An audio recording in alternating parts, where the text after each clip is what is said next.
Welcome back to another episode of Let's Talk Boxing. I'm Leti. I'm LB. And we're going to jump right into the heavyweights of the night that we watched. Let's get it. So we had Andy Ruiz out of Imperial, California, representing Mexico. AKA the Destroyer. Versus Luis King Kong Ortiz, representing Cuba. King Kong. Yeah, so we had the heavyweight fight. Mm-hmm. What was your thoughts? Yeah, it was a good performance. Let's start off by saying it was a good performance by Andy Ruiz. He did what he had to do to get the victory. Coming into this fight, I told everyone that it was this fight was about, the chin of Andy Ruiz versus the legs of Luis Ortiz, and I feel like it was that. Yeah, very. I feel like it was that.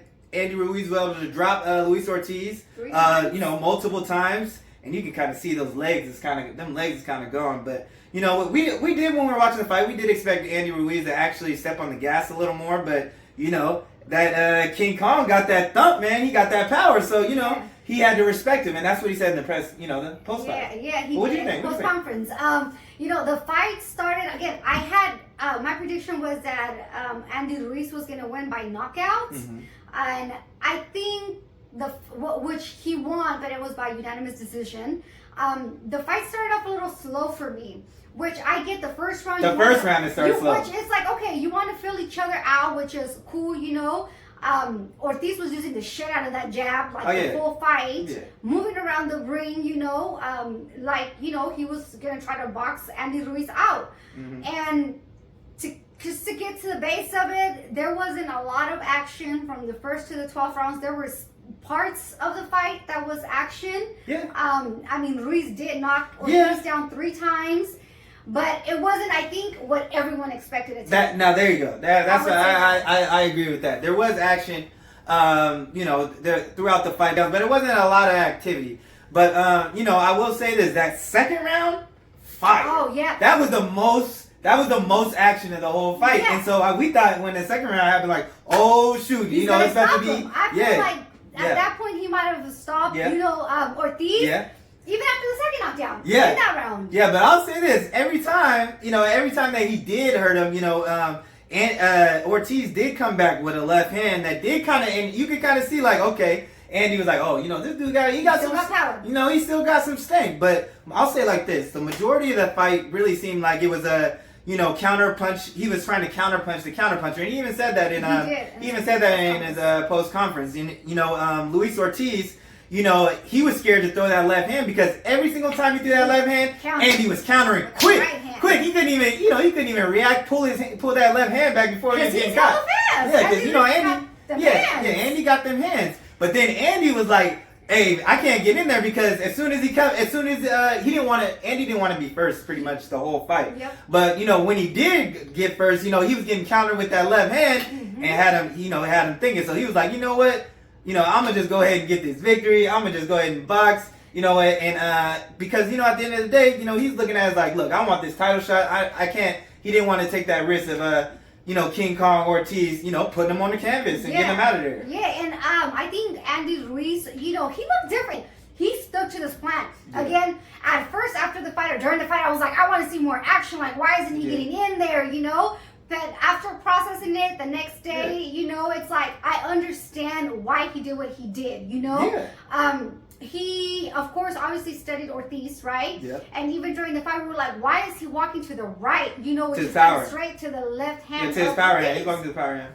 So then, but then he was, talking about it that, he wanted to kind of confuse him, and then he was waiting for him to throw the left hand so he can counter. Yeah, and he said his plan was to, feint and get him to throw and then, to counter, kind of like we were talking about. Yeah. But to say, to kind of go off of what you were talking about when they were talking about like, oh, we wanted to see more action.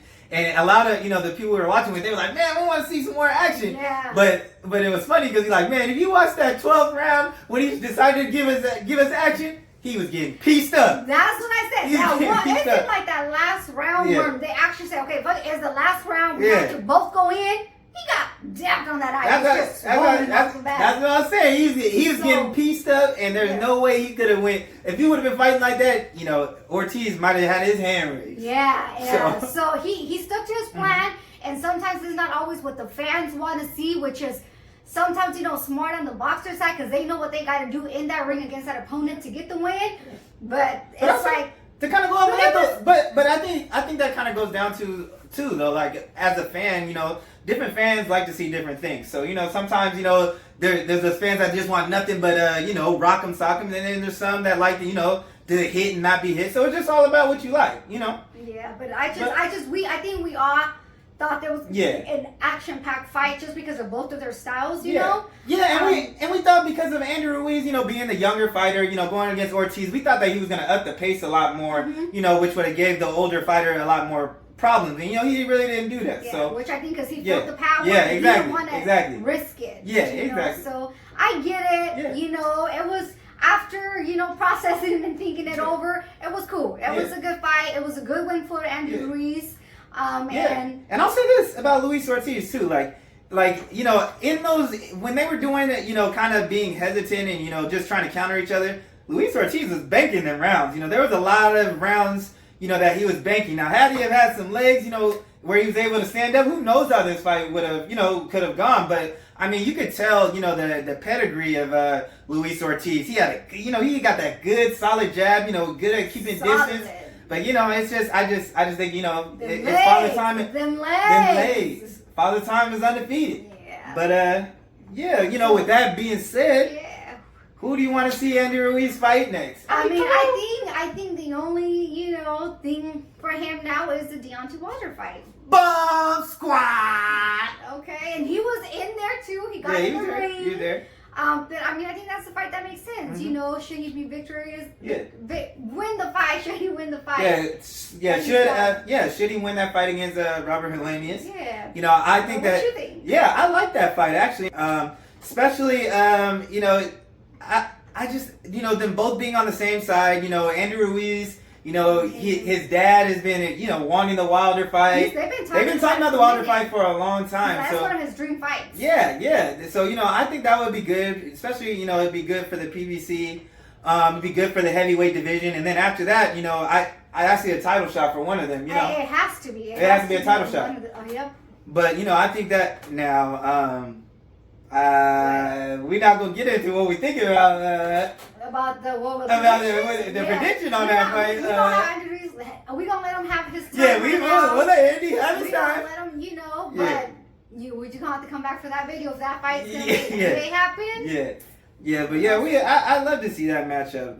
So that seems like a Vegas one. So I think that would be a good matchup. Another thing, I would like to see Andy just get some more stability. And this is like his third coach. He's been having a lot of trainer changes. So I would like to see him get some consistency there. But Yeah, that's a great point because if you're gonna go for a title shot, you want to make sure you're in there with someone that knows you. You know them. You got the comfortability with each other. We would like to see him get a little, stable. Yeah, and he did mention, going back to Reynoso eventually. But Andy, he said right after the fight, he graded himself a B. He said he wants to get right back in the gym. So that was good. I'm glad to see that he's still motivated and hungry because, he had problems dealing with success before. And seems like he got his head on shoulders, right? Yeah, and he said he wants to fight 4 times, which maybe 3 times a year he'll probably get. Yeah, and he looked really hungry. Yeah. And like I said before in my prediction video, it really seemed like he let the people down, his Mexican fans down. For losing the title. And it seems like he's hungry. Like he said, this time, le voy a poner las pilas and I'm not going to let you guys down. So we just have to wait and see. Yeah, we're just going to have to wait and see. But that's all we got. So thanks for tuning in, y'all. And don't forget to like, comment, and subscribe. Or talk your shit. And we out.